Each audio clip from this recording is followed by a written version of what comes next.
Hello there. Oh my god, my knees. Oh. Hi. This is too high.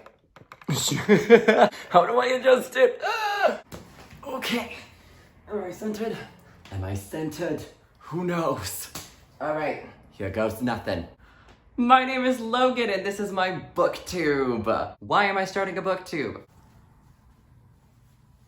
Well, I am bi. And I like books.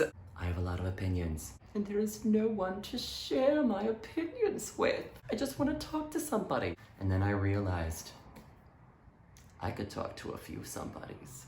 That being said, this is my opinion. Am I qualified to give you this opinion? Hell no. Am I gonna do it anyway? Oh yeah. So let's get into it, friends. The first book I read, The Handmaid's Tale by Margaret Atwood.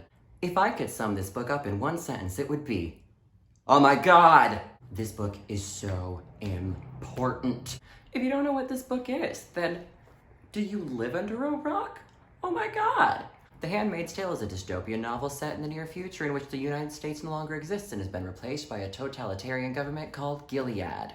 In Gilead, women have lost all sexual autonomy. Women have lost the right to vote. Women are not even being taught how to read in this new future. Our protagonist, Offred, is one of the few women in the US who is still able to reproduce. Therefore, she is captured by the government and sold into basically sexual slavery.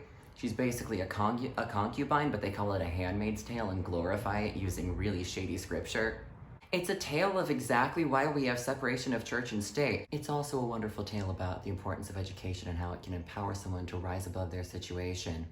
And it's a great HBO show if you want to watch 3 seasons of pure emotional intensity. Oh, so good. Anyway, 5 stars. Next up, I read Anne Rice's Interview with a Vampire. You guys, what can I say about this book? It's vampires. It's Anne Rice. It's gay. In the words of my Italian grandma. Oh my god, it's so good. If you don't know what this book is, it's about a young, newly turned vampire named Lewis who decides that he is not okay with the whole killing thing. He wants to be a vegetarian. He cares about humanity. And it basically follows his relationship with the vampire who turned him, Lestat. And oh my god, you guys, this book is full of so much gay sexual tension. I love it. It's so good. This book is a beautiful exploration of what it means to be human and what it means to be alive and what it means to be dead. And the inner battle between survival and love for your fellow humans that exists in every person.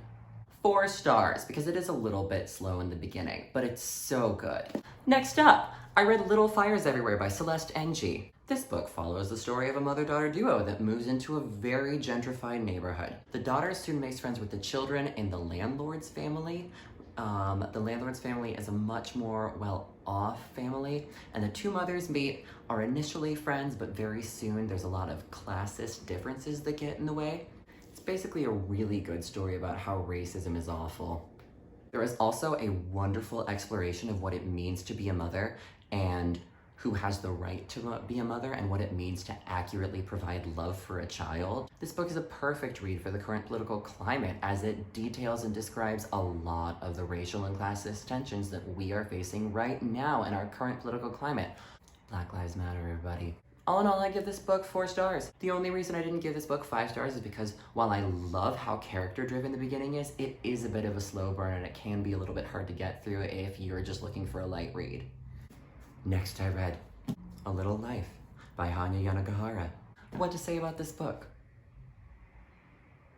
Oh my god, it's so good. This book follows 4 best friends, Willem, Jude, JB, and Malcolm, as they navigate their lives. That's really all you can give without giving any spoilers, but I'm gonna go ahead and try anyway. This book is a beautiful description of trauma and how it affects the human psyche. It's also an incredible book for queer representation. I think this is the only novel that I've ever read about queer people where the character's entire identity isn't wrapped up around them being queer. They still have lives, they still have jobs, they're still real people, and it's awesome. It's also just a wonderful story about friendship and how that evolves over the years. That being said, this book should come with a very heavy trigger warning. As I said, It's a depiction of trauma, therefore there is a lot of trauma. If you are a human being who battles thoughts of self-harm, I would not necessarily recommend reading this book because it can be quite triggering. But all in all, I give it 5 stars because this book was 800 pages of pure emotional wreckage. And I love it. To recover from that emotional trauma, I decided to do a little bit of light reading. Pet Sematary is one of Stephen King's most famous novels, and I'm about to tell you why. The ending is incredible. If you don't know what the ending of this book is, who the hell are you? Where did you grow up? Do you have parents? Probably. They probably cared about you and didn't want you to watch horror movies at a young age. But I digress! This book is honestly a great exploration of how grief can affect a parent. It's also a really good deep dive into the fear that every parent has every waking moment that their child is gonna die. We follow Lewis, a doctor, who moves with his family to a small town in Massachusetts. We follow Lewis to a small town in Massachusetts. If I remember right, this town is really close to Derry from It, which is really cool because even though I've read a bunch of Stephen King, I didn't really realize in high school when I was reading Stephen King for the first time that his universe was so connected. It's like the Marvel Cinematic Universe, but with ghosts and blood. Anyway, I gave this book 3 stars. The ending is incredible. I was shocked, even though I knew what was coming because I've seen the movies multiple times. I still was pretty shocked. The writing was beautiful. However, my main problem with it was this book does kind of show its age. No disrespect meant to Stephen King, but the character of Lewis holds some very dated and frankly sexist opinions about women's roles in society, and it made it kind of hard for me to empathize with him at times and feel bad for him. Like, I'm sorry, but sometimes it's hard for me to feel bad when all this bad stuff is happening to a person who's a low-key bigot. It's still a really good book. Don't get mad at me. This is my first video, what am I talking about? Next, I continued the trend of mental health awareness and read a book called It's Kind of a Funny Story by Vizzini.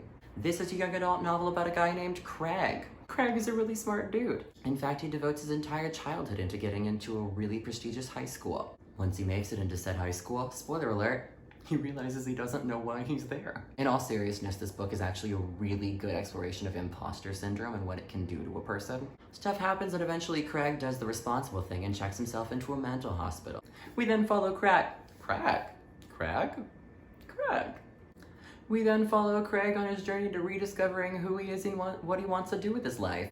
It's a great exploration of what can happen when you ask for help and admit that we are all human beings. All in all, I give it 3 stars. It's a lighter read than A Little Life, but it's a really great way to dip your waters into the toes. It's a really good way to...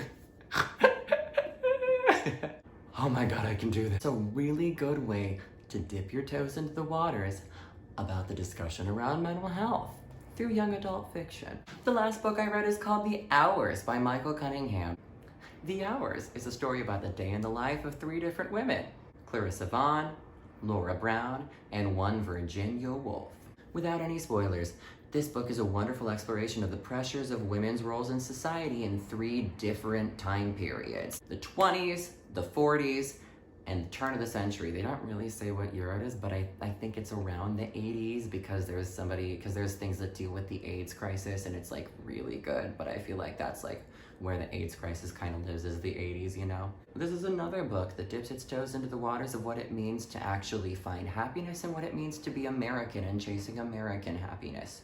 This is also a wonderful and very healthy depiction of Virginia Woolf's mental illness. I think she had schizophrenia? I don't remember. Did they ever say was she schizophrenic or depressed? I don't know. This author did a wonderful job of weaving 3 different stories together like a beautiful braided rope. It is so good. Also, spoiler alert, every character in this book explored the identity of being bisexual at some point, and it was awesome. As a bisexual myself, representation is really hard to find, and accurate, healthy representation is even harder to find. This book got it right! And it left me crying at the end, which is always a sign of a good piece of art. I give it 5 stars. Anyway, that's all I got for you. I read more books during quarantine. Am I gonna talk about them on this channel? Probably, but not today because I'm tired. If you made it to the end of this video, thank you so much for sticking around and hanging out. Sticking together and helping out. Why did that sound like Cher? If you want semi-regular, chaotic bisexual content, like and subscribe. Let's get going. Until next time, this has been the Bye Book Boy, and I'm saying bye-bye.